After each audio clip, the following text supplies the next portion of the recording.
What if something meant only for fun turned into something supernatural? The afternoon heat pressed down on the small barangay in Iloilo like a suffocating hand.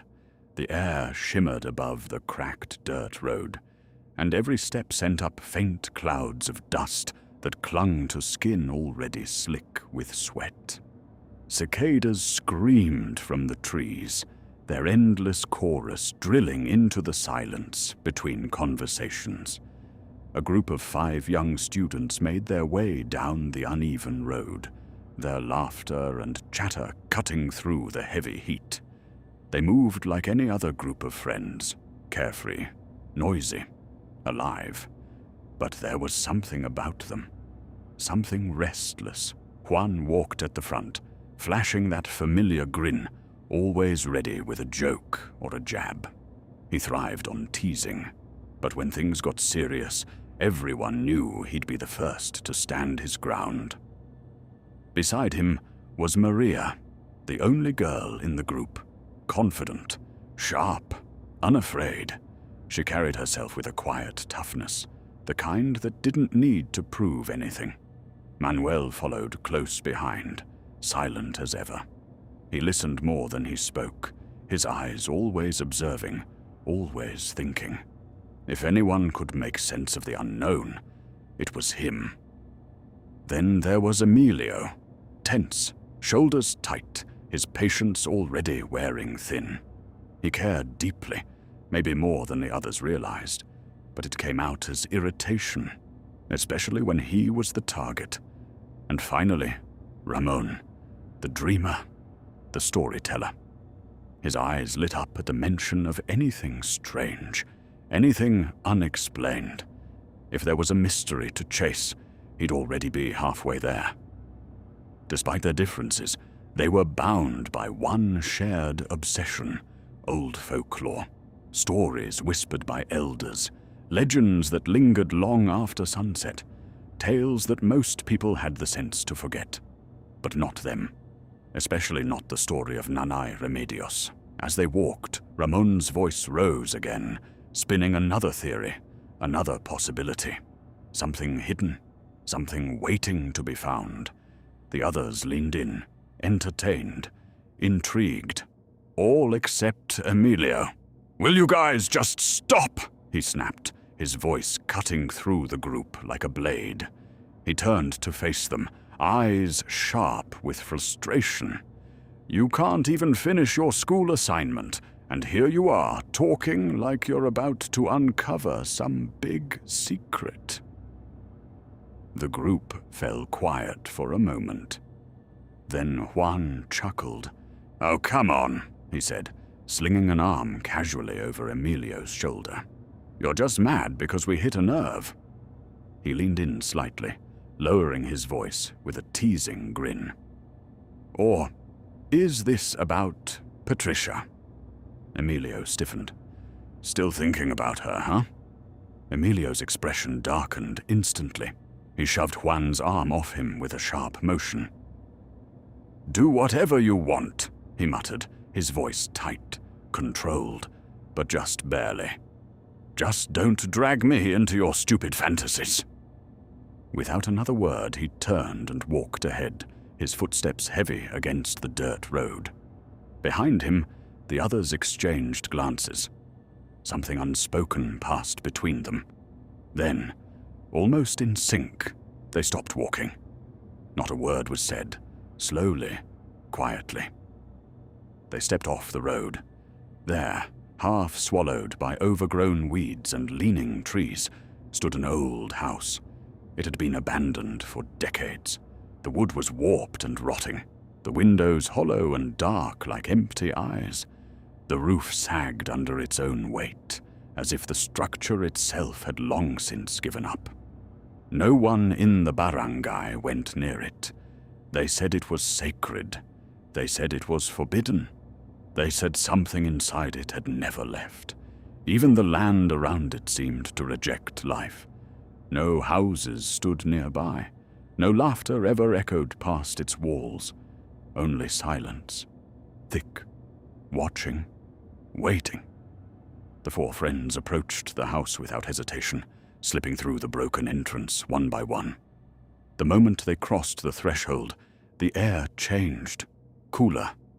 Heavier. Wrong. Outside, the cicadas suddenly fell silent, and somewhere deep within the house, something shifted. Ramon's eyes gleamed in the dim light, a kind of restless excitement flickering behind them. "I've been thinking about it," he said, his voice low but urgent. "All those stories about Nanay Remedios, they didn't just come from nowhere." He glanced toward the deeper parts of the house, where shadows seemed to gather thicker than they should. "There has to be something here, a hidden object, something important." The others shifted uneasily. Manuel frowned, arms crossed tightly against his chest. "Or something that'll get us caught," he muttered. "If our parents find out we came in here." "We're dead," Juan finished, though his usual grin had faded slightly.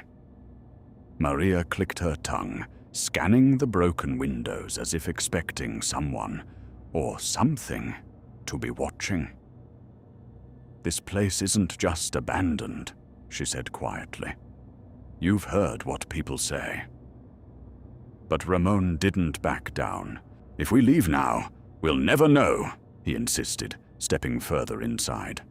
"Don't you ever wonder if the stories are real?" Silence stretched between them. The house creaked softly, like it was listening. Then, one by one, their hesitation cracked, a reluctant sigh from Manuel, a glance exchanged between Maria and Juan. And just like that, they gave in. The living room swallowed them whole. Dust hung thick in the air, swirling with every step they took. The floor groaned beneath their weight, each sound echoing unnaturally through the hollow space. Cobwebs stretched across corners like abandoned veils, and the smell, it wasn't just decay. It was older than that, heavier, like something had been rotting here long before the house was ever left behind. Broken furniture sat frozen in place, coated in grey. Cabinets sagged under the weight of time. Framed objects lined the walls, though whatever images they once held had long since faded into nothing. Still, some things remained untouched, preserved, waiting. Driven by curiosity, the group spread out, their earlier fear now tangled with fascination. Fingers brushed over surfaces no one had touched in decades. Drawers creaked open. Old objects shifted under their hands, resisting slightly, as if they didn't want to be moved. They all knew the stories. Nanay Remedios wasn't just any old woman. She had been the keeper of their village's history, its traditions, its secrets, the one elders turned to when they needed answers no one else could give. Some said she knew things she wasn't supposed to. Some said she protected the village. Others said she made deals. A sudden shout shattered the silence. "What are you guys even doing?" The group jumped. Maria spun around instantly and smacked Emilio lightly on the head. "Lower your voice," she hissed, her eyes wide with panic. "Do you want the whole barangay to hear you?" Emilio rubbed his head, annoyed, but quieter now. "You all disappeared," he muttered. "I thought—" "Just get inside!" Maria cut him off sharply, grabbing his arm and pulling him deeper into the house. "And don't say anything." The moment Emilio fully stepped in, the atmosphere seemed to tighten, like the house had just noticed him. They searched every cabinet, every room, every forgotten corner. Wood splintered under their touch. Rusted hinges screamed as doors were forced open. Something small skittered across the floor. A rat, then another. Cockroaches scattered into the cracks as light shifted across them. But there was nothing. Nothing but dust. Nothing but decay. Nothing but the feeling that they weren't alone. Juan let out a frustrated breath, wiping sweat and grime from his forehead. "There's nothing here," he said. "If there was anything valuable, her family probably took it years ago." He kicked lightly at the floor, sending up a puff of grey dust. "This place is dead." Manuel nodded slowly. "We should go." Maria didn't argue. Even Ramon, just for a second, looked uncertain. The weight of the house pressed down harder now.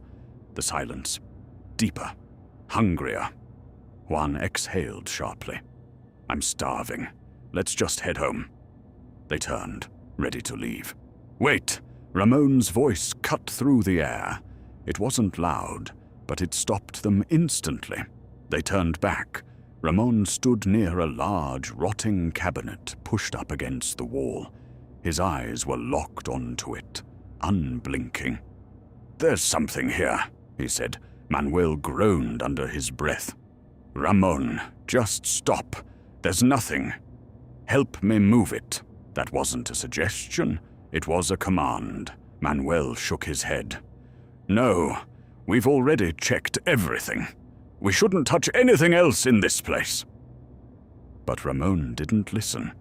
He stepped closer to the cabinet, placing both hands against it. The wood creaked softly at his touch, almost like a response. "Come on," he insisted. "Just help me push it." The others hesitated. The air felt colder now, thicker, like something was holding its breath. Then, reluctantly, they stepped forward. Together they placed their hands against the cabinet and began to push. The cabinet groaned as it scraped across the floor, its legs dragging against wood that hadn't been disturbed in decades. Dust burst into the air, choking and thick, swirling like something alive. And then it stopped. Behind it was a door. Not a normal door. Smaller, narrow, hidden so perfectly it might as well have never existed. For a moment, no one spoke. They just stared. Maria let out a breath she didn't realize she'd been holding. "How did you even know?" she whispered, her voice barely steady. Ramon didn't look surprised. "I didn't," he said quietly. Not at first. He stepped closer, brushing dust off the edge of the hidden frame. But that cabinet, it didn't match the others. Same room, same layout, but that one was different. He ran his fingers along the wood, and in a place like this, different means something's being hidden. The others exchanged uneasy glances, and yet no one suggested turning back. "Open it," Juan muttered. Emilio hesitated for only a second before reaching out. His hand hovered over the handle, fingers trembling slightly. Then he pulled. The door creaked open slowly, painfully, like it hadn't been touched in years. A cold breath of air spilled out from the darkness inside. Not cool from shade, not natural. Something older, something sealed. The room beyond was small, too small, the kind of space that felt like it wasn't meant for living, but for something else. The walls were covered, completely covered, torn pieces of paper, pinned and nailed in uneven patterns, overlapping one another like layers of forgotten thoughts. Charcoal drawings stretched across them, figures twisted and unnatural. A long-limbed creature with the head of a horse, a child with hollow eyes and a gaping mouth, figures made of light and shadow, winged beings, distorted faces, and others worse. "Tikbalang," Manuel murmured under his breath. "Tianak," Maria added quietly. "Encanto, Diwata." Juan's voice faded as his eyes moved from one image to another. "Elementals," Emilio whispered. Ramon didn't speak. He was staring at the last one, The one drawn darker than the rest. The one that didn't look like a story. The one that looked real. Aswang. A table sat at the center of the room, old but carefully arranged. Unlike everything else in the house, this space felt preserved, maintained, intentional.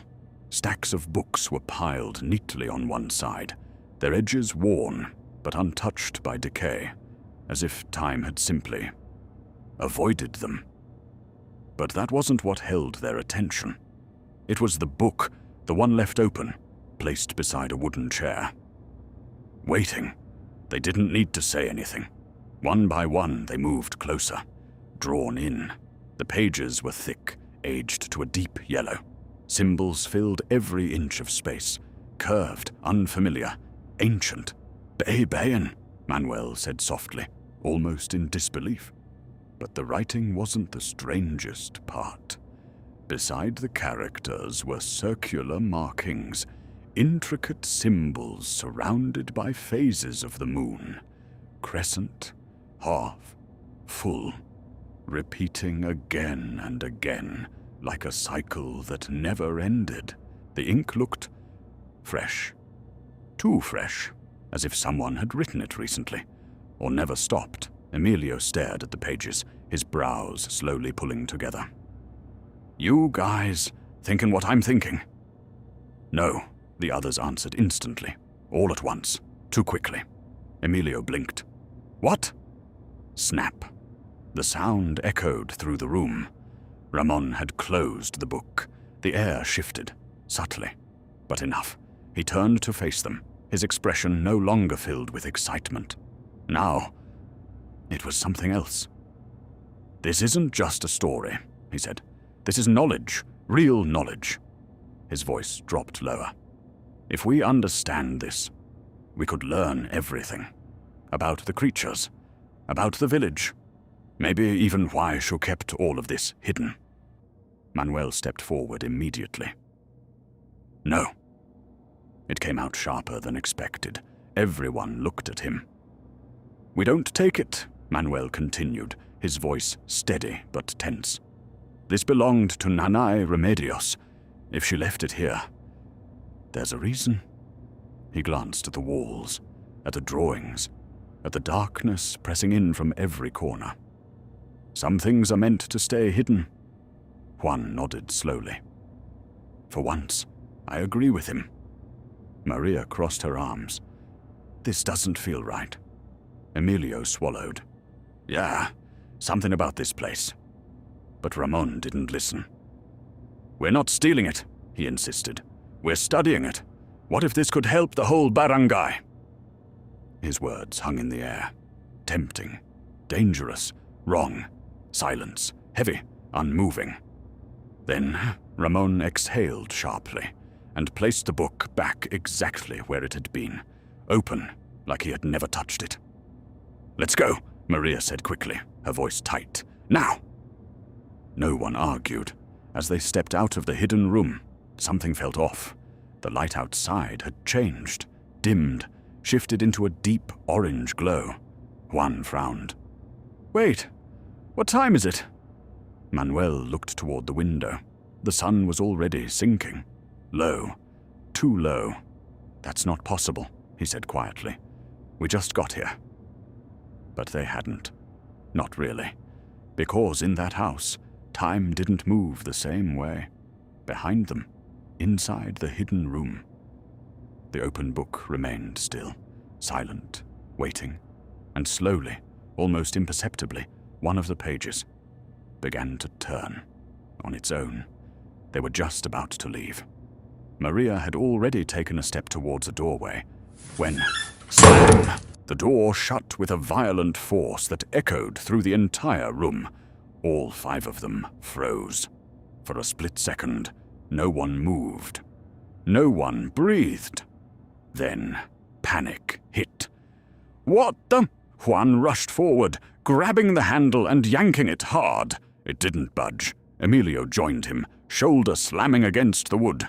It's stuck! Push it! They both forced it again. Nothing. Not even a creak. Like the door had sealed itself shut. Then, Footsteps, slow, measured, coming from outside. Step, step, step. The sound dragged across the wooden floor beyond the door, heavy and deliberate, like something pacing, like something knew they were inside.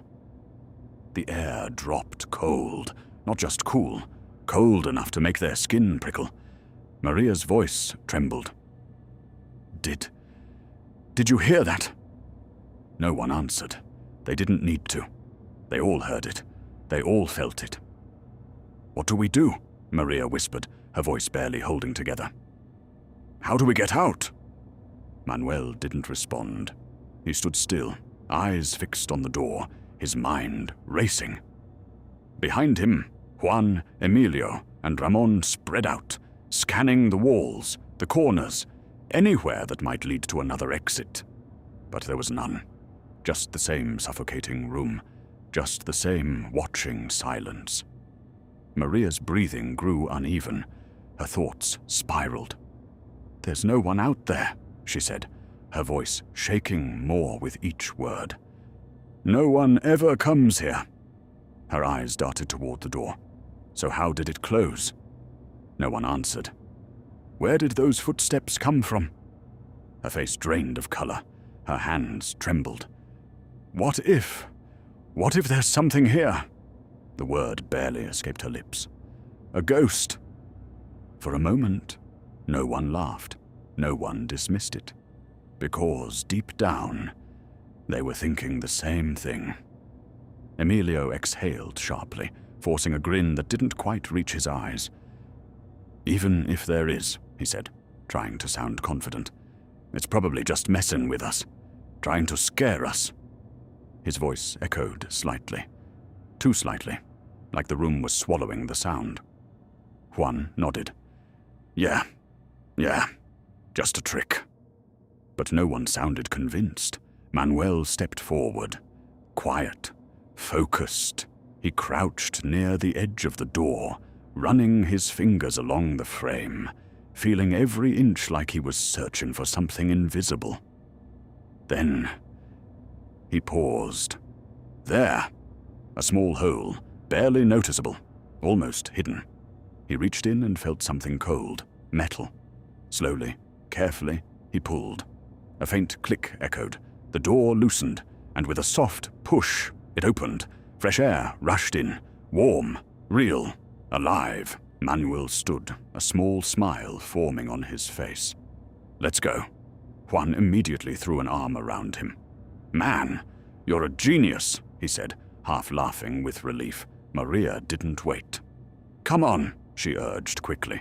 We need to leave. Now! It's getting late! One by one, they stepped out. Juan, Manuel, Maria. Emilio followed. But Ramon didn't. He stopped, just for a second, just long enough to look back. The room stood silent behind him. The walls of drawings, the scattered papers, the shadows that seemed deeper than before. And a book, still open, still waiting. Ramon, Emilio called quietly. Let's go. Ramon didn't answer right away. His eyes were locked onto the pages. That book, he murmured. What if we actually try it? Emilio frowned. Try what? One of the writings, Ramon said, his voice low, almost hypnotic. What if it works? The others turned back. What are you talking about? Maria asked. Ramon stepped closer to the table. We came all this way, he continued. What if this is how we find out the truth? Silence, again, heavy, dangerous. But curiosity. Curiosity was stronger. Fine, Juan said finally. Emilio sighed. Just one. Maria hesitated, then nodded. Manuel didn't speak, but he didn't stop them. Ramon smiled, slowly, carefully. He picked up the black book. The pages felt heavier than they should have. Warmer, like something inside it was alive. He slid it into his bag. Together, they stepped out of the hidden room. The cabinet scraped back into place, sealing the door once more, as if it had never been there at all, as if nothing had happened. They left the house quickly, glancing around to make sure no one saw them. The sky had darkened into a deep orange, the sun sinking fast behind the trees. Too fast. The air outside felt different now. Thicker. Watching. They didn't stop walking until they reached the edge of the forest.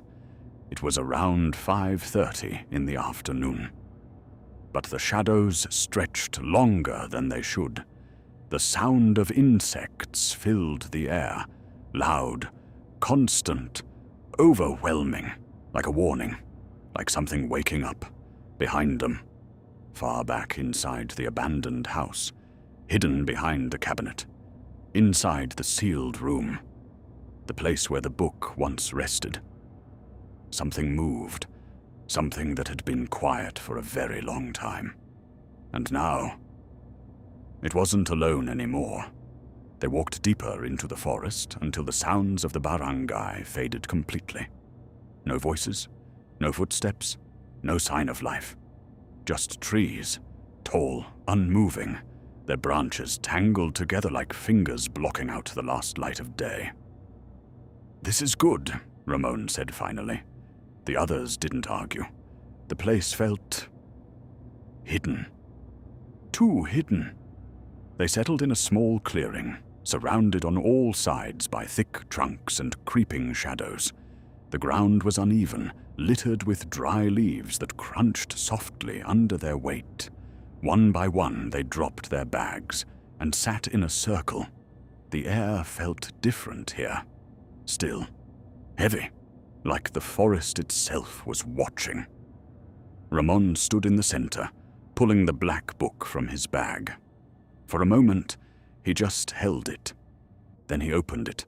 The pages shifted under his fingers, as if they already knew where he wanted to look. He flipped through them quickly, symbols, diagrams, strange writings passing by in a blur. Until he stopped. "This one," he said, his voice filled with excitement. He turned the book toward them. "This has to be it."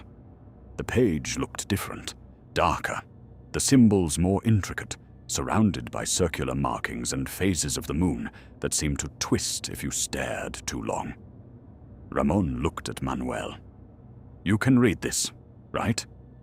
Manuel adjusted his glasses slowly, leaning in. His eyes scanned the page, hesitation flickering across his face. "A little," he admitted. "Not everything, but I'll try." Ramon handed him the book. "Then read it." The others leaned closer, waiting, listening, expecting something. Manuel swallowed, then began. His voice was quiet at first, uncertain, stumbling over unfamiliar forms, but slowly it steadied. The words sounded ancient, heavy, like they weren't meant to be spoken out loud. "This is a ritual," he muttered, pausing briefly. "But it doesn't say what it's for." No one told him to stop, so he kept going. "Repeat it," Ramon said, and they did. Once, twice, again. The forest responded. The wind came first, soft at the beginning, barely noticeable, then stronger. Leaves trembled, branches shifted, the air began to move around them in slow, unnatural circles. They kept chanting, again and again. When they finally opened their eyes, the light was gone. Not completely, but enough. The clearing had darkened, shadows stretching unnaturally long across the ground. Insects filled the air now, their wings buzzing in chaotic patterns, swirling like something had disturbed their world. But aside from that, nothing. Emilio let out a long breath, standing up and brushing dirt from his clothes. "That's it?" he scoffed. "We did all that for nothing?" He shook his head. "Let's go home. It's probably just something Nanay Remedios wrote to mess with people." Juan nodded, already stretching. "Yeah, waste of time." Maria stood as well, glancing uneasily at the trees. "I don't like this place anymore." Manuel followed silently. Only Ramon remained seated, staring at them, unmoving. "Wait," he said. They stopped, slowly turned back. "Just one more time." Juan groaned. "Ramon!" "Please," Ramon insisted, his voice sharper now. "You guys wanted this too, or did you forget that?" Silence. A heavy one. Emilio sighed, clearly irritated. "Fine," he muttered, "but this is the last time. I'm serious." Ramon smiled. "Deal." They sat down again, forming the circle, the book open between them. Manuel read. They followed. Once. Twice. On the third. The wind exploded. It roared through the trees, violent and sudden, bending branches, ripping leaves into the air. The ground trembled slightly beneath them, and the temperature dropped. Instantly, like something cold had wrapped itself around their bodies, like an embrace. But not a human one. Their breath turned shallow, visible, cold. "Do you feel that?" Maria whispered. "Open your eyes." They did, and screamed. She was there, floating, at the center of their circle. A woman, suspended in the air as if gravity no longer applied to her. Her skin pale, smooth, unnatural. She wore a flowing white gown that moved even when the wind stilled, rippling slowly, as if underwater. Her hair drifted weightlessly around her face, and her face, beautiful. Too beautiful. The kind of beauty that didn't feel real, the kind that made your chest tighten for reasons you couldn't explain. She looked at them, one by one, slowly, carefully, as if memorizing them. Maria's voice trembled. "A Diwata." But there was no fear in her voice. Not anymore. Only awe. Something in the air had changed. The fear, it was fading, replaced by something warmer, softer, pulling them in. Ramon stood up, drawn forward without realizing it. "Who are you?" he asked, his voice quieter now. "What's your name?" The woman turned to him and smiled. It was gentle, kind, inviting. "I have been waiting," she said softly. Her voice didn't echo. It settled inside them. "I am one of your Diwata, forgotten by time, trapped within my own world." Her gaze deepened. "And because of you." She floated closer. I am free. Juan, Emilio, Manuel." They couldn't move, couldn't speak, their bodies locked in place, caught between fear and something else entirely. Something stronger. Maria nudged them suddenly, snapping them out of it. "Hey, what's wrong with you guys?" she whispered sharply. They blinked, like waking up. But the woman, she was still smiling, still watching. And just for a moment, too quick to be certain, her shadow behind her didn't match her shape. Juan cleared his throat, trying to steady himself under the woman's gaze. "So, he began, forcing a polite smile. "What do we get in return for, you know, helping you?" The question hung awkwardly in the air. Emilio shot him a look. "Seriously?"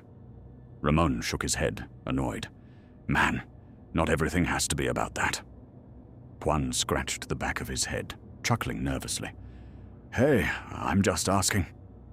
No one laughed. The forest had gone quiet again. Too quiet. They turned back to the woman, waiting. She smiled, slowly, graciously. "You have given me something. Priceless," she said, her voice soft, almost soothing. "Freedom." Her eyes moved across each of them, lingering just long enough to feel personal. "For that, I will bless you." The word seemed to echo inside them. "Your lives will be filled with prosperity. Fortune will follow you, and I will share with you knowledge, the kind that few mortals are ever meant to understand." She leaned closer. Knowledge of life and death. The air shifted, warmer now, gentler, comforting, something in her voice, wrapped around their thoughts, dulled their doubts, softened their fear. "Yes," Emilio said suddenly, almost without thinking. "We accept." He blinked, like he didn't even realize he'd spoken. "But," he added quickly, as if trying to catch up with his own words, "it shouldn't go against our will, and nothing wrong." The others nodded, eager, agreeing before they fully understood why. The woman's smile widened. "Of course," her voice lowered, almost a whisper. "All I ask is something simple." The wind stilled, completely. "You must return here," she said, "to this place, at exactly 6 in the evening." Her gaze sharpened. "And you must recite the ritual, 6 times." A pause. "For 3 nights." The words settled into them like something planted. Quiet, unquestioned. "That's it," Juan said, breaking into a grin. "Easy." He clapped once, energized. Emilio and Ramon followed, excitement bubbling up as if nothing about this felt strange anymore. "Yeah," Emilio added. "We can do that." Ramon nodded eagerly. "No problem." But Maria didn't move, neither did Manuel. Something inside them twisted, uncomfortable, wrong. 3 nights, Maria repeated softly. Manuel's eyes narrowed slightly, studying the woman more carefully now. There was something off, something they couldn't quite explain, and yet curiosity won. "All right," Maria said reluctantly. Manuel hesitated, then gave a slow nod. Juan stepped forward, flashing his usual confident grin. "Don't worry," he said, even throwing in a playful wink. "We'll do anything for you." Smack. Ramon hit the back of his head. "Dude, stop." Emilio snorted. Seriously." Maria and Manuel just shook their heads. The woman watched them, amused, satisfied. "Then our agreement is complete." Her voice changed, just slightly. Less warm, colder. "You must keep your promise." Her eyes darkened for a brief moment. "Because if you don't..." A pause. Just long enough. "I cannot guarantee what will happen next." The air tightened. The warmth vanished. For a second, just a second, they felt it again. That fear, that cold.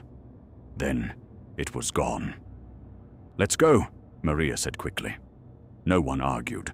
They turned and began walking away, the forest swallowing them once more. As the last light of the sun dipped below the horizon, their footsteps faded, their voices disappeared, and behind them, the woman remained, floating, still. Then she changed, her body twisted slightly, as if something beneath her skin had shifted. Her beauty cracked, faded, revealing something ancient underneath. Her long flowing hair thinned, turning white. Her smooth skin shriveled, collapsing into deep wrinkles that stretched unnaturally across her face. Her body hunched, fragile, rotting. Dark veins crawled beneath her skin like something alive, and her smile. It widened, too far, blackened teeth, decayed gums, a mouth that no longer belonged to something human. She watched the direction they had gone, eyes no longer gentle. Now, hungry. "They will bring me back," she whispered, her voice no longer soft, but hollow, cracked, layered with something deeper. Piece by piece. Her fingers twitched, clawed. "They will finish what was started." Her grin stretched further. "The child of Remedios thought she could end us." A low, broken chuckle escaped her throat. "But now," her voice dropped into something monstrous, "they will bring my kind back." The wind howled through the trees, violent, alive. "I will rebuild my clan." Her head tilted unnaturally. "And this time..." A pause. A breath. "We will not hide." Her laughter erupted, sharp, echoing, wrong. It spread through the forest like a sickness, filling every corner, every shadow, every tree. and far ahead, unaware. The 5 friends walked deeper into the fading light, carrying with them the beginning of something that should have never been set free. The next morning felt normal, too normal. Sunlight spilled across the narrow dirt road as the group made their way to school, their footsteps light, their voices louder than usual, as if trying to drown out what had happened the night before. They laughed, they joked, they tried to convince themselves it had all been real, or maybe that it hadn't been. "I'm telling you," Emilio said, grinning. "I even dreamed about her last night." Juan raised an eyebrow. "Oh yeah, what happened?" Emilio smirked. "She married me." Juan didn't hesitate. Smack. "Wake up, man," he laughed, shaking his head. Maria rolled her eyes, though a faint smile slipped through. Ramon chuckled. Even Manuel let out a quiet breath that almost sounded like amusement. For a moment, everything felt normal again. Then Manuel spoke. If she was already free. His voice was calm, careful. "Why does she still need us to free her again?" The laughter died instantly. The group slowed. Then stopped. No one answered right away. Maria crossed her arms, her expression tightening. "I was thinking the same thing," she admitted. "Something about her didn't feel right." Her gaze dropped slightly. "I don't know what it was, but it felt off."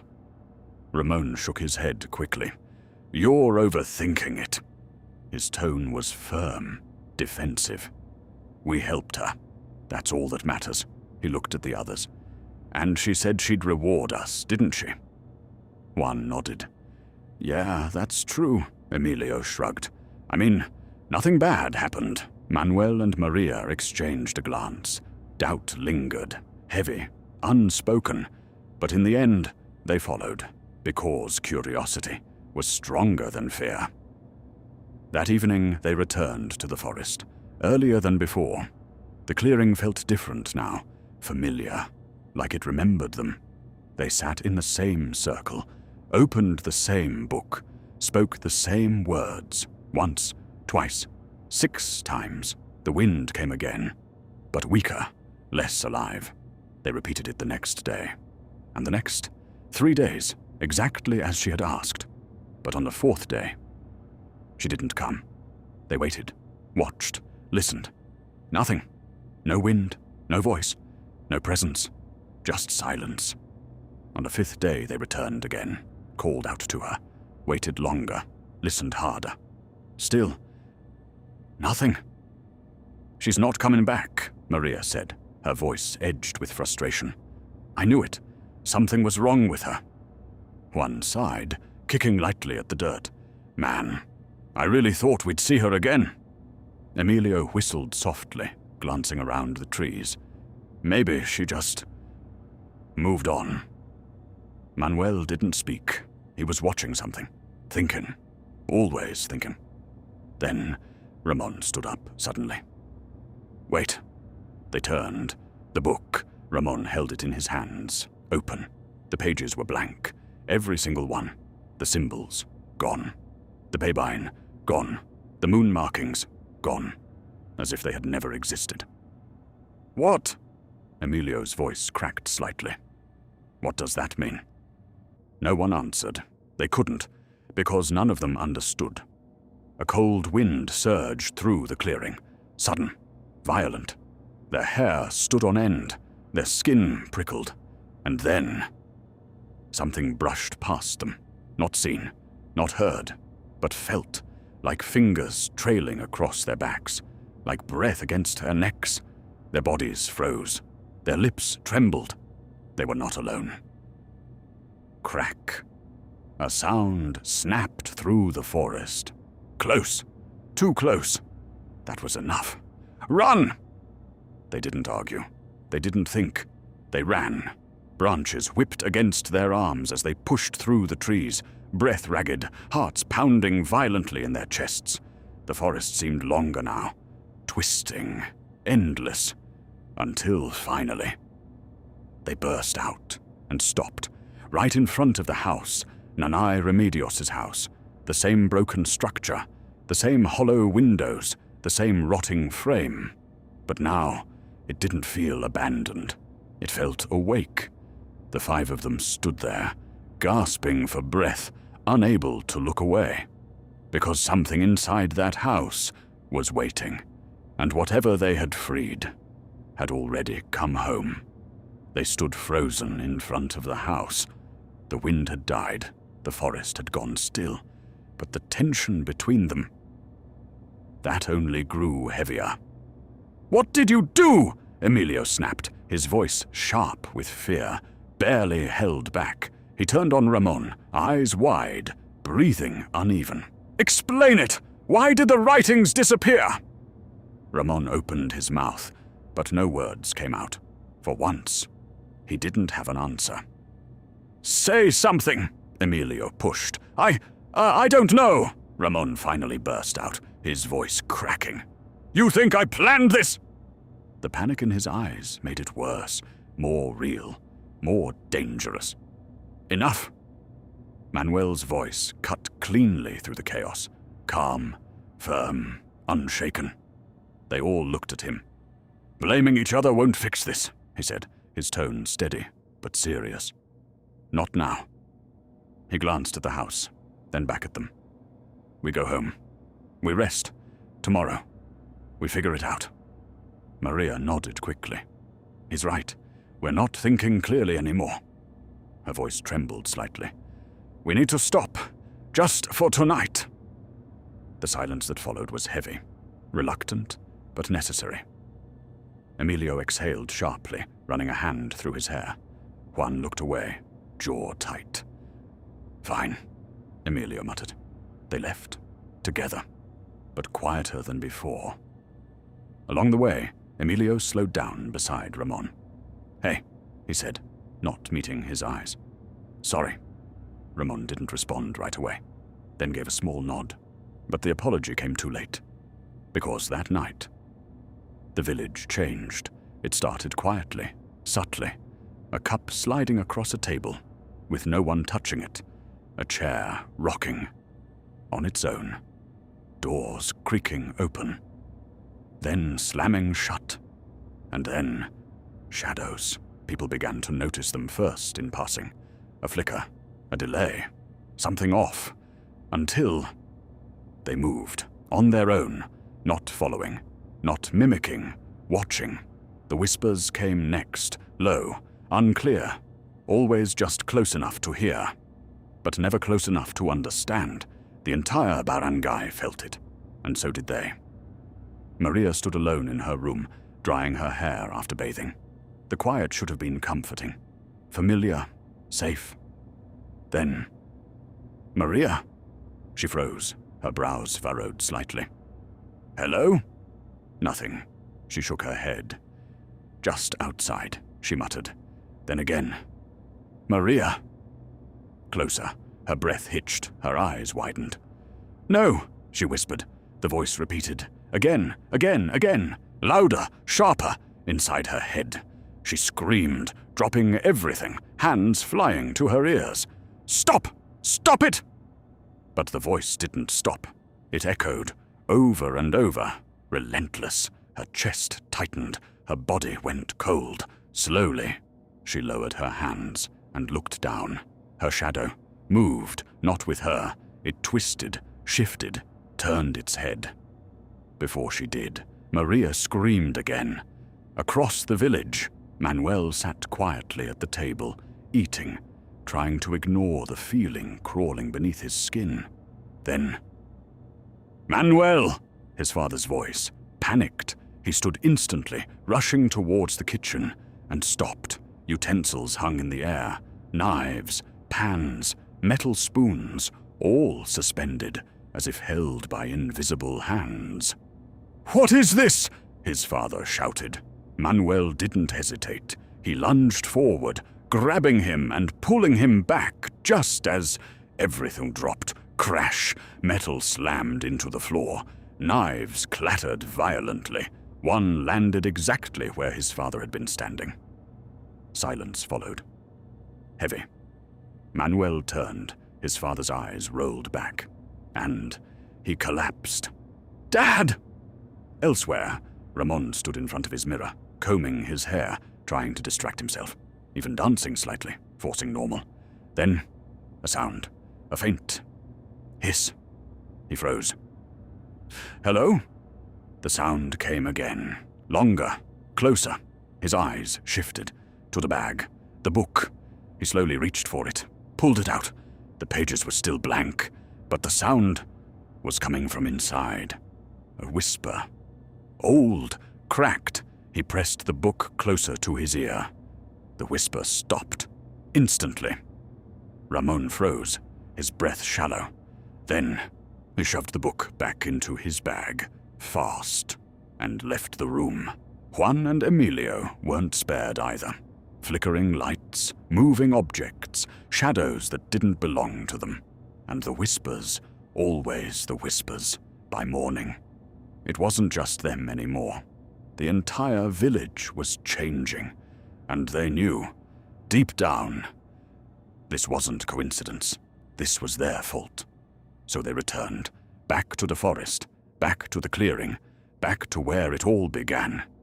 But this time, there was no excitement, no curiosity, no laughter, only fear. Because whatever they had set free was no longer waiting. It was already here, and it was only just beginning. They stood in the clearing again, but this time, no one spoke at first. The forest felt different now, heavier, listening. Juan broke the silence.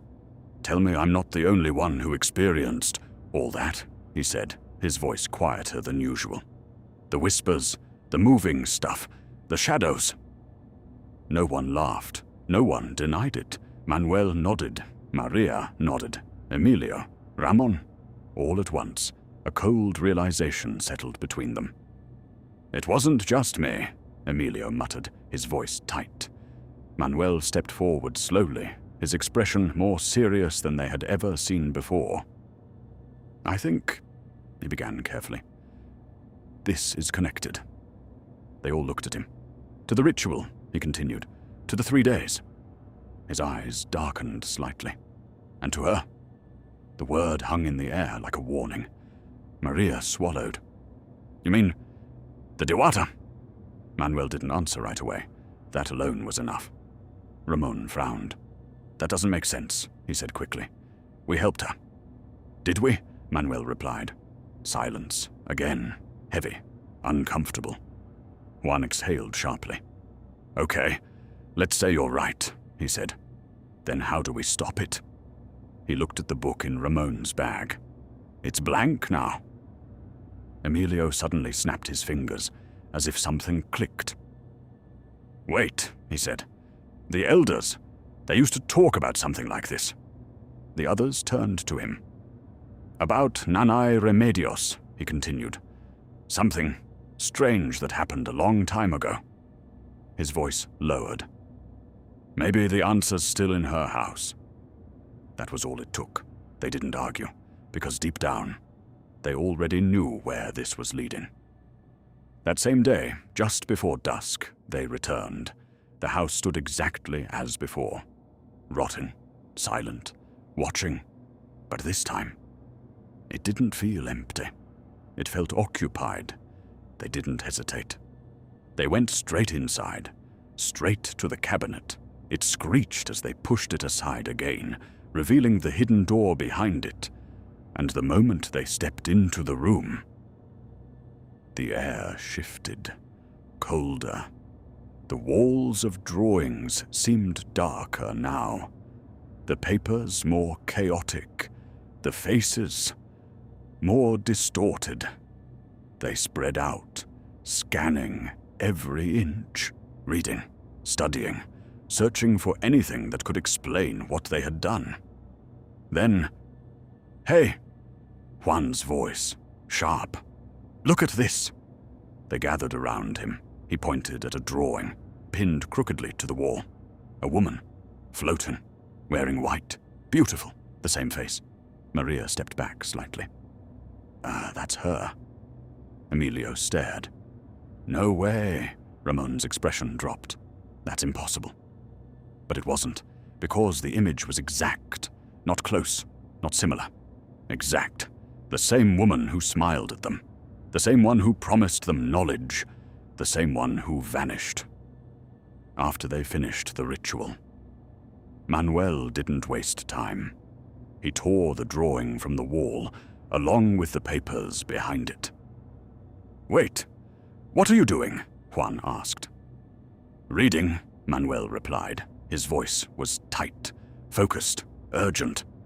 The others watched as his eyes moved quickly across the writings, old faded ink mixed with symbols and notes scribbled in different hands. Then he stopped, his throat tightened. He swallowed, once, twice, again. His hands began to shake. Manuel, Maria whispered. He looked up, and for the first time, they saw fear. Real fear. That's not a Dewata, he said, his voice barely steady. Silence. What? Ramon asked. Manuel's lips trembled. It's an Aswang. The word hit them like a blow. And not just any Aswang, he continued, his voice dropping lower. An ancient one. The room felt smaller, colder. And he swallowed hard. We're the ones who set it free. Panic spread instantly. No, that's not possible. Ramon shook his head. We saw her, Juan argued. She didn't look like that. That's the point, Manuel snapped. The walls seemed to close in. Sweat dripped down his face as he continued scanning the papers, flipping through more of Nanay Remedios' writings. Years ago, maybe decades, he muttered. She was sealed. Juan and Maria stepped outside briefly, their breathing uneven, trying to process everything. Inside, Emilio and Ramon remained, silent, thinking, trying to understand how badly things had gone wrong. When Juan and Maria returned, Manuel was still reading, still searching. They sat, ate quickly. No one spoke much. Time passed.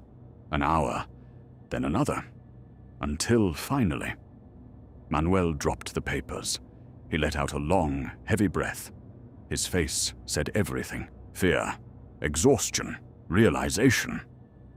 We're in trouble, he said. They leaned closer. According to this, he continued, holding up the worn pages, that Aswang was defeated a long time ago. His voice steadied, but only slightly. Not by one person, by many. Baybayin, Antingeros, people who understood things beyond the natural world. They sealed it away, Manuel said, because they couldn't destroy it. The room went silent. Why? Maria asked quietly. Manuel looked at her. Because it doesn't just kill, he said. A pause. It spreads. The wind outside picked up. Low, whispering. And if it's fully freed... He looked at each of them, one by one. It won't just haunt this village. A longer pause. It will turn it. Somewhere inside the house, a floorboard creaked. And this time, they knew. They weren't alone. Manuel's hands trembled slightly as he held the papers, but his voice stayed steady, barely. The ritual we performed, he said slowly, choosing each word with care, was never meant to summon something harmless. He looked up, his eyes hollow with realization. It was meant to release them. Silence fell. Dead Aswang, he continued, from long ago. A pause, long enough for the weight of it to settle. And the one we freed, his voice dropped lower, is the same one our ancestors feared the most. The room seemed to shrink around them. The air thickened. Maria slowly sat down in the corner, hugging her arms tightly as her leg shook uncontrollably. Juan ran a hand through his hair, pacing back and forth. Emilio stood still, jaw clenched, trying to think, but failing. Ramon didn't move, eyes closed, as if refusing to accept it.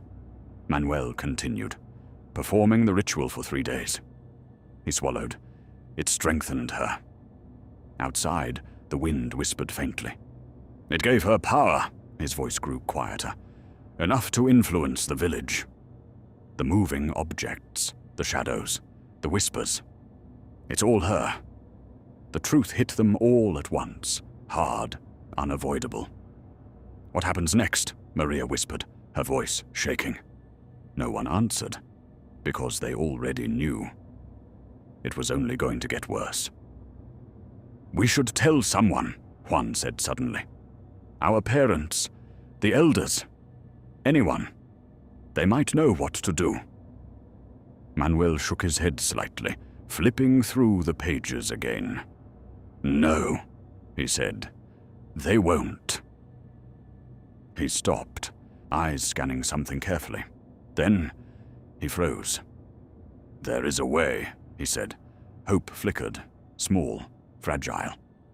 What is it? Emilio asked quickly. Manuel looked up. A ritual.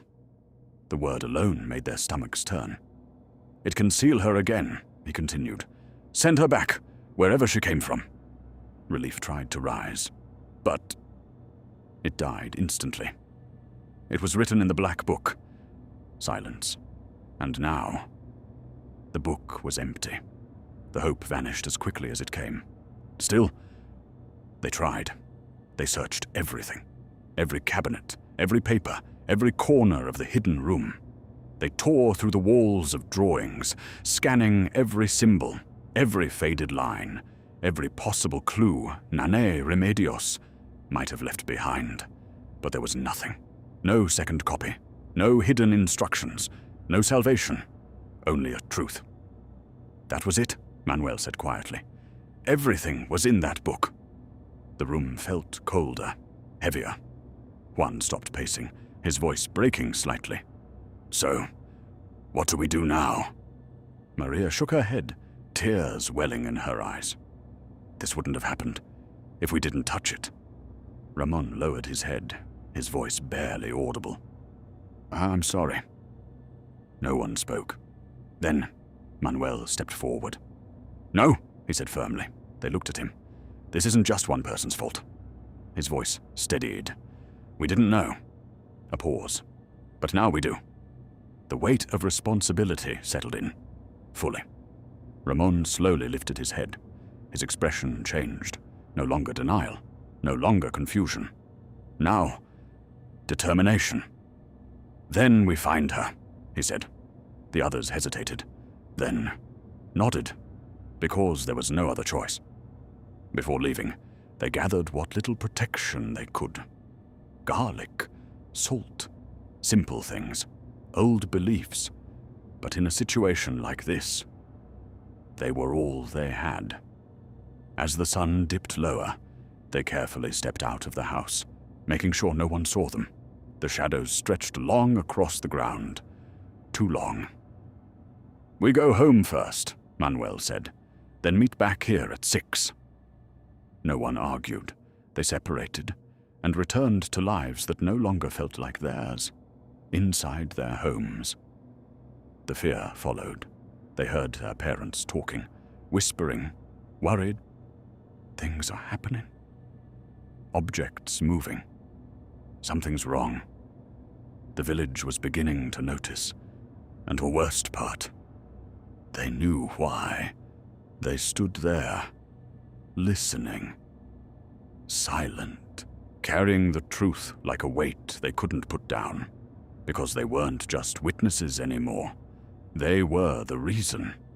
And as night slowly crept in, something out there was getting stronger. And this time, it wasn't waiting to be found. It was hunting. By the time the sun began to sink, they were already there, standing in front of Nanay Remedios' house, waiting. No one spoke much. The air itself felt heavy with what was coming. One by one, they revealed what they brought. Garlic tied in small bundles, salt wrapped in cloth, a stingray tail, old and worn, calamansi, And a blade. Simple things, ancient beliefs, fragile protection against something far older. "We move at 5:30, Manuel said quietly. Everyone nodded. When the time came. They walked. The forest welcomed them back. Not warmly. Never warmly. Dry leaves cracked beneath their feet. Crunch, crunch, each step too loud, too clear. Crickets filled the air with a constant, suffocating chorus, and somewhere in between, whispers. Faint. Unclear. But there. "Do you hear that?" Emilio whispered. No one answered, because they all did. The deeper they went, the darker it became. The trees grew taller, closer, like walls. Emilio swallowed hard. "Are we really doing this?" His voice shook slightly. "Anyone wanna back out?" Juan threw an arm over his shoulder, firm, grounding. "No," he said. Emilio looked at him. "We started this," Juan continued. "We end it," his voice hardened.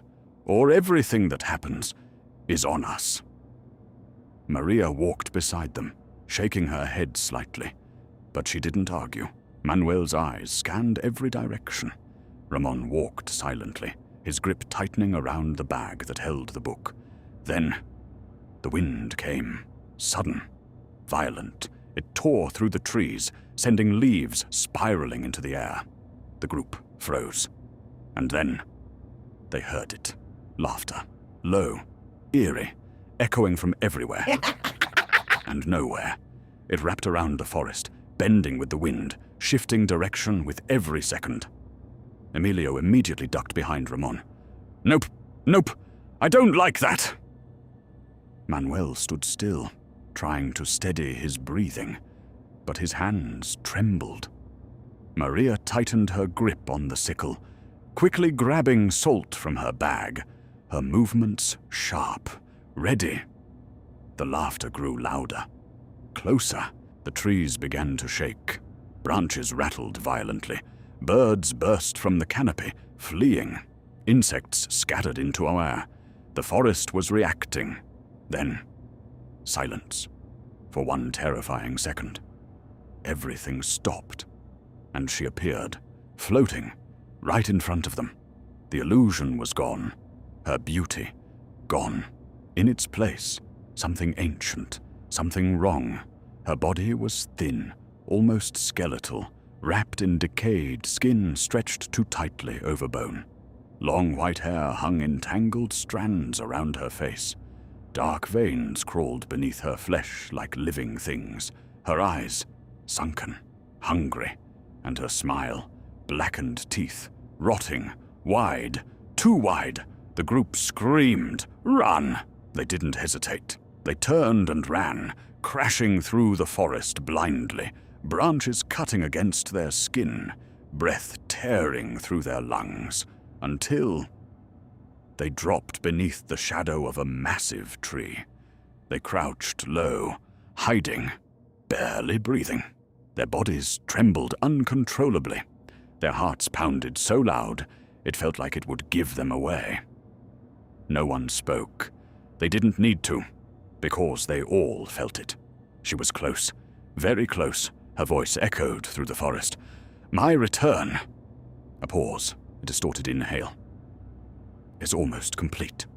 The group froze. "I will walk this world again." Her voice twisted, layered, unnatural. "And one of you," a soft, chilling laugh, "will carry me." Maria's hand tightened around the salt. Emilio covered his mouth to keep from making a sound. Juan clenched his fists. Ramon's grip on the bag tightened. Manuel's hand shook as he reached for the book. "Open it," he whispered urgently. Ramon handed it to him. Manuel flipped it open. Blank, still blank. His breathing quickened. "Think," he whispered. "We have to think. There has to be something." "We can't let this happen," he added, his voice cracking slightly. Silence. Then Juan spoke. "If we have to fight," he swallowed hard, "but we're not letting her take any of us." The others looked at him, and for the first time, they understood fully. They had never been helping her.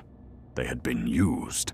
Every step, every word, every ritual. It had all led to this. Now, one of them was going to be taken, and somewhere in the forest. The Aswang was smiling. Because the hunt had already begun, Ramon stood up. Before anyone could stop him, he reached into his bag, grabbed a handful of salt, and threw it straight at the Aswang. The grains scattered through the air, hitting her. For a split second, hope flickered. Then she laughed, a hollow, broken sound that echoed through the trees. The salt fell harmlessly to the ground. "Did you really think that would work?" her voice rasped, layered and distorted. Ramon's breath caught. Before he could move, she lunged, fast, too fast. Her hand shot forward, gripping his throat. Ramon choked, his feet lifting off the ground as she raised him effortlessly into the air. "Ramon!" Maria screamed. He clawed at her arm, struggling, gasping for air. But her grip was iron, unmoving, unbreakable. The others rushed forward. Juan grabbed his arm. Emilio pulled at his waist. Manuel and Maria tried to pry her hand loose. But it was useless. They were nothing compared to her strength. Then she exhaled, and the wind exploded. A violent force slammed into them, throwing all four back at once.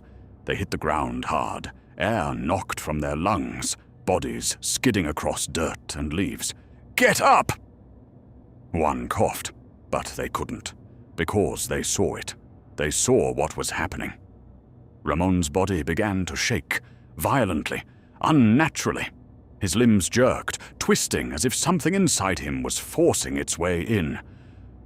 "No, no!" Maria cried, her voice breaking. The Aswang leaned closer to Ramon. And then she vanished, gone, not into the air, not into the shadows, into him. Ramon's scream cut through the forest, then stopped. His body went rigid, floating. Then it convulsed. "Pull him down!" Juan shouted, scrambling forward. He grabbed Ramon's leg, trying to drag him back. "Help me!" Emilio rushed in. Manuel followed. Maria threw handfuls of salt again and again, her hands shaking uncontrollably. "Come back!" she cried. "Ramon, please!" But something had already changed. Ramon's body jerked again, then slowly lifted higher. His eyes still closed, but his lips twitched. The air around him felt wrong, heavy, occupied. "She's inside him," Manuel whispered, horror creeping into his voice. They stopped, because they knew they were too late. Manuel glanced at his watch. 6:07 p.m. His heart pounded. "Wait," he said suddenly. "The prayer, do you remember it?" The others looked at him, confused, desperate. "The one we learned when we were kids," he continued. "Try it, just try it." Juan nodded quickly. Emilio followed. Maria wiped her tears, trembling. And together they began. Their voices shook at first, unsteady, breaking, but they kept going, repeating the prayer, over and over, staring at Ramon, hoping, begging. Maria's voice cracked as tears streamed down her face. Juan clenched his jaw, forcing the words out. Emilio's hands trembled. Manuel closed his eyes tightly, focusing on every syllable. "Please," Maria whispered between words, but the forest didn't respond. The wind didn't stop. The darkness didn't lift. Nothing changed, just like before. Nothing. Then, without warning, Ramon dropped. His body fell hard against the ground. The wind died instantly. Silence crashed over the forest. Juan and Emilio froze, eyes wide. Maria screamed, "Ramon!" They rushed to him immediately, dropping to their knees. Maria grabbed his shoulders, shaking him gently. "Ramon, wake up! Please!" No response. Juan leaned closer, his hands shaking as he checked for breathing. "He's alive!" Relief hit them all at once. Sharp, overwhelming. Emilio exhaled hard, collapsing back slightly. Manuel closed his eyes, gripping the ground tightly. Maria let out a shaky sob, her hands still clutching Ramon. But even as relief settled in, something felt wrong, because Ramon was still. Too still. And deep inside, something else was not. They were just about to lift him, when Ramon's body jerked violently before they could react. He rose, slowly, unnaturally, lifted back into the air as if pulled by invisible strings. "Ramon," Maria whispered. His limbs twisted, bent at angles they weren't meant to bend. His fingers curled inward like claws. Then, his head snapped upright. His eyes opened, black, completely black. A grin spread across his face. Too wide, too wrong. Emilio staggered back, gripping Juan's arm so tightly his knuckles turned white. "That's not him," he whispered, voice shaking.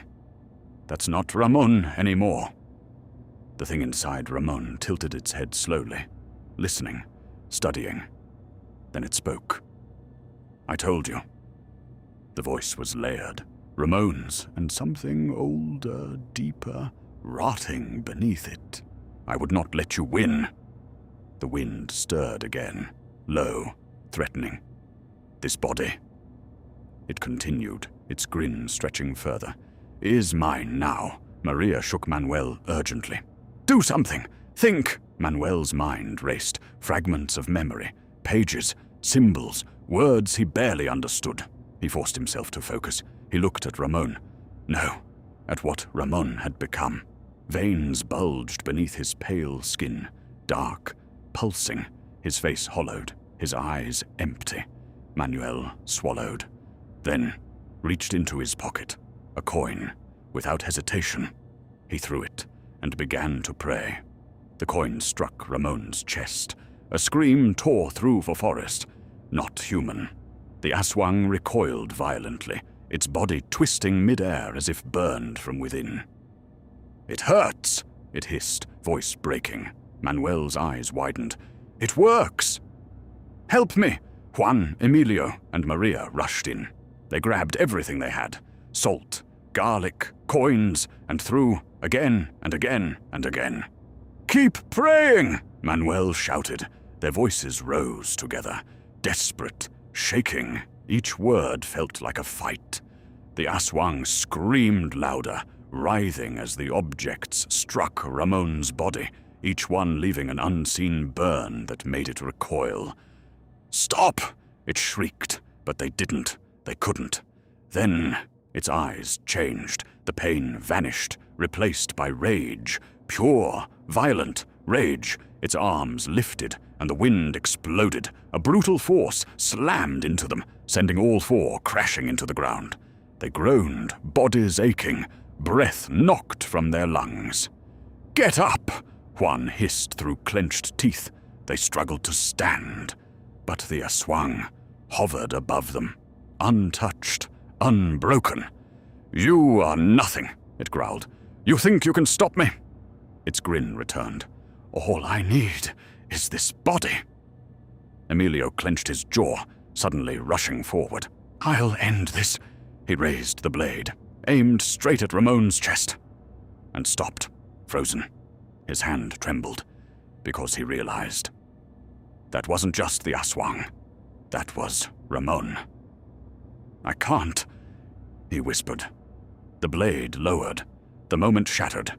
The Aswang laughed, loud, cruel, echoing through every corner of the forest. "You see," it mocked. "You are weak." Its gaze moved across them. Satisfied, hungry.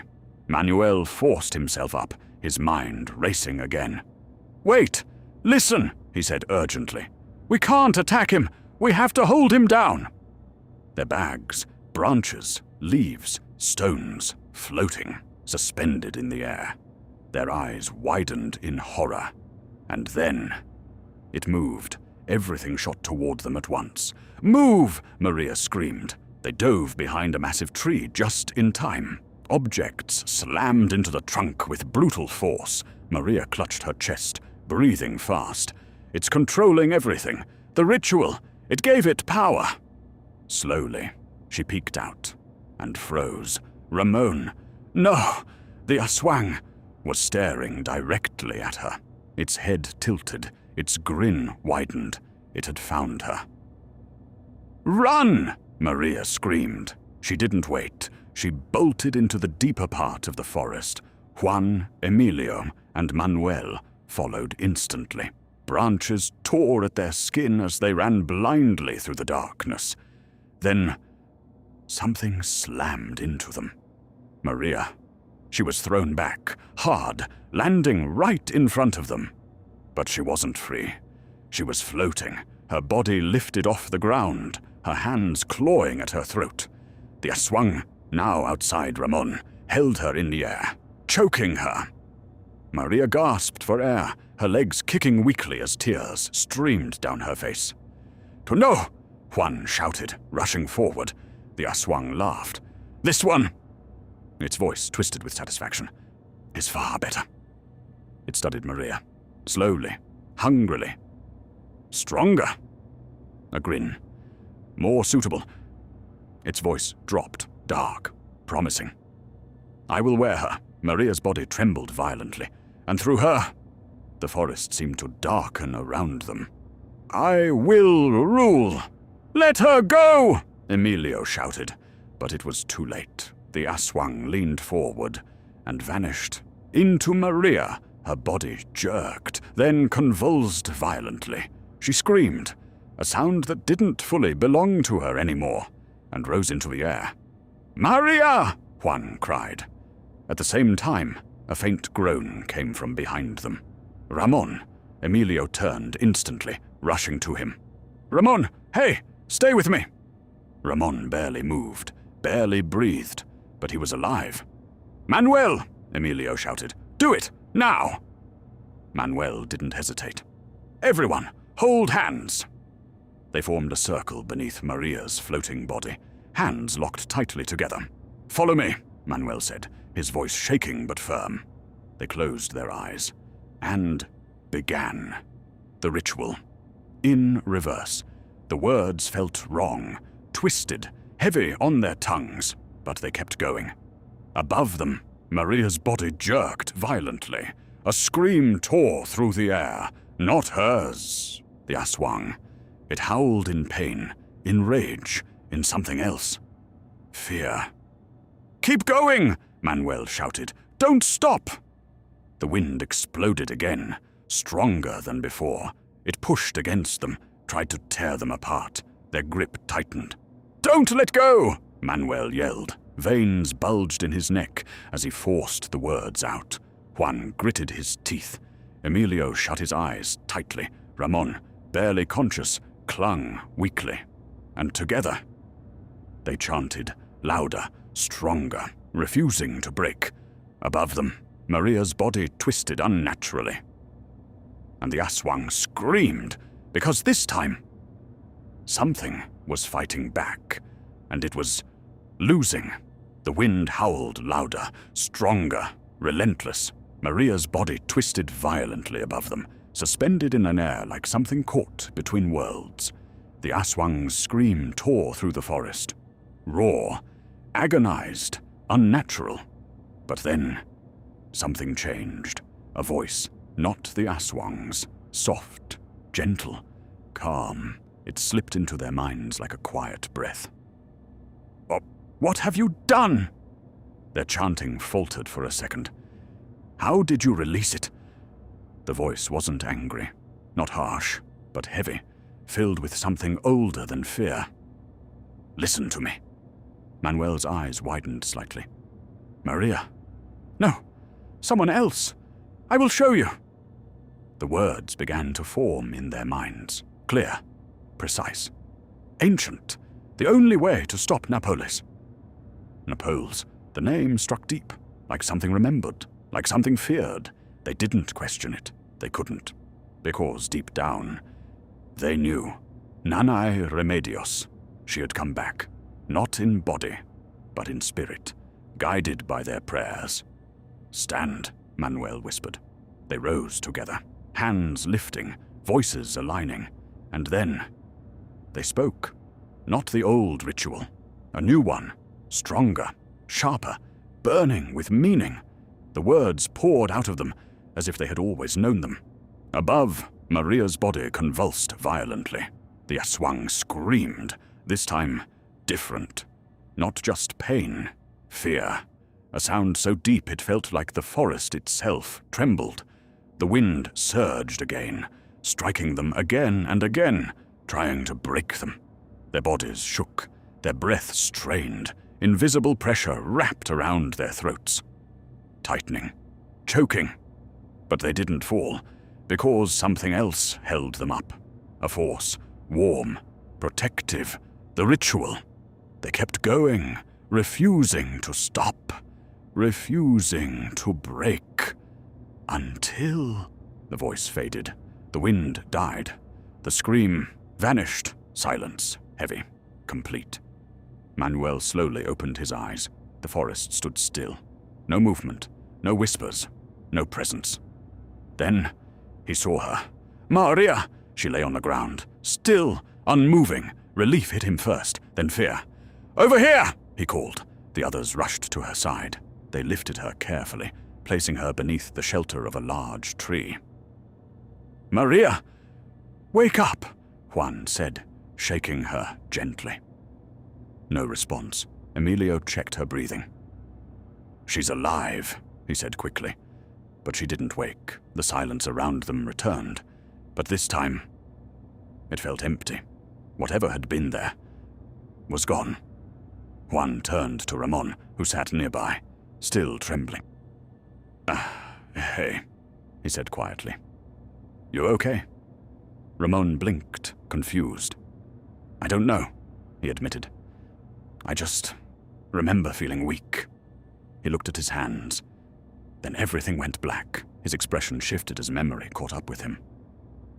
"Maria," Emilio cut him off quickly. "We can talk later."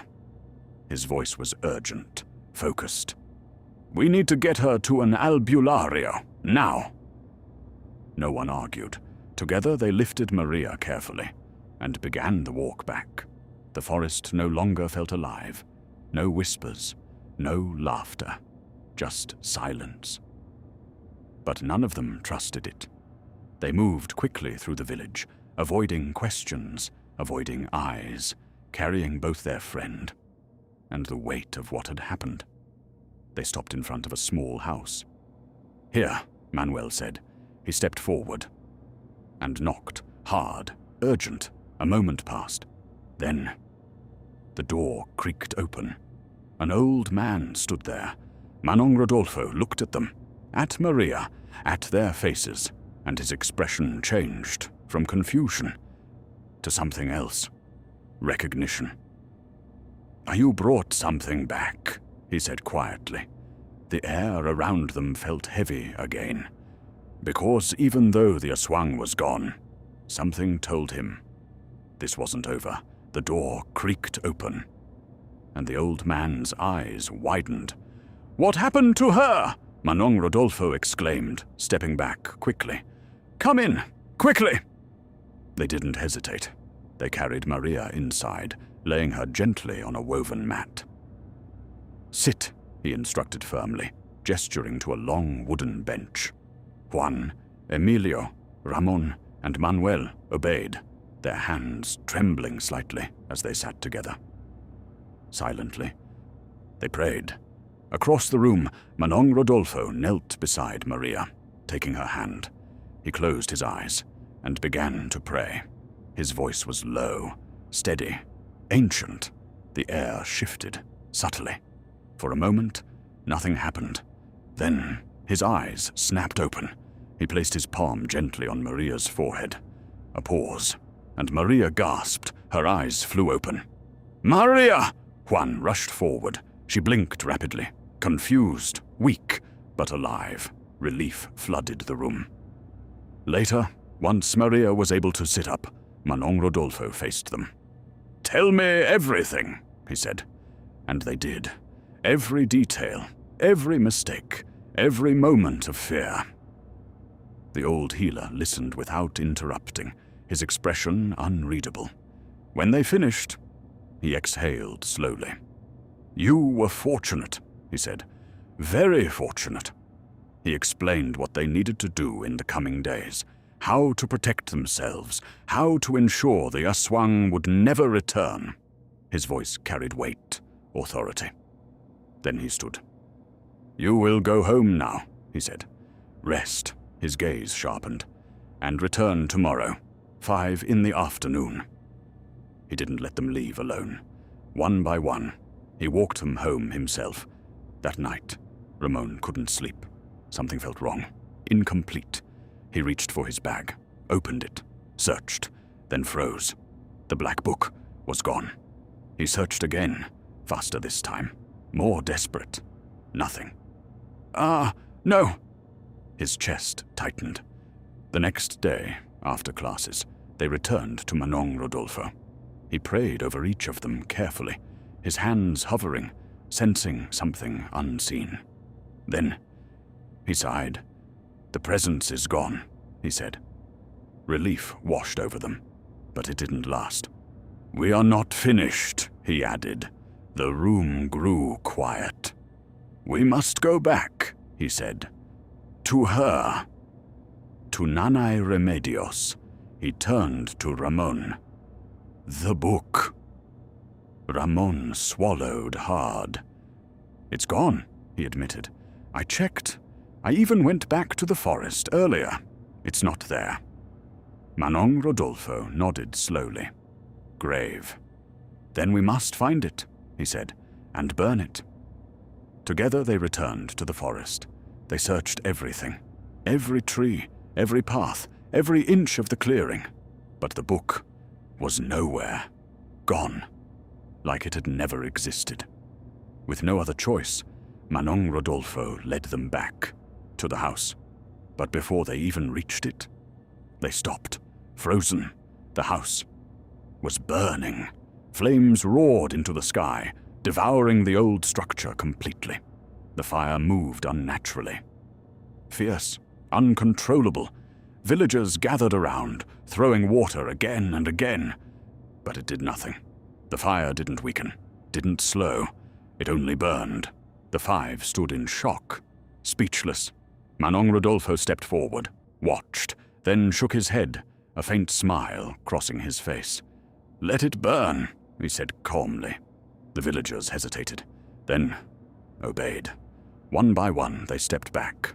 Some prayed for her, for Nanay Remedios. The flames roared higher, and in that fire, something felt final. The 5 friends stood together, watching. Slowly, they exchanged glances, small smiles, not of happiness, but of understanding. They had faced something ancient, something real, something deadly, and survived. As the house collapsed into ash, they remained still, staring into the remains of what once held secrets too dangerous to uncover. They learned. Some things are not meant to be touched, not meant to be understood. And curiosity can open doors that should never be opened. But they also learned something else, that even in fear, in darkness, in the face of something far beyond them, they stood together. And that was what saved them. In the end, they understood. The knowledge passed down by Nanay Remedios was never meant to be discovered lightly. It was protection, a warning, and perhaps a final gift. They promised themselves that one day they would tell this story to their children, to their grandchildren, not as a tale of fear, but as a lesson. Because somewhere out there, in the quiet, in the dark, some things are still waiting, and not every story stays buried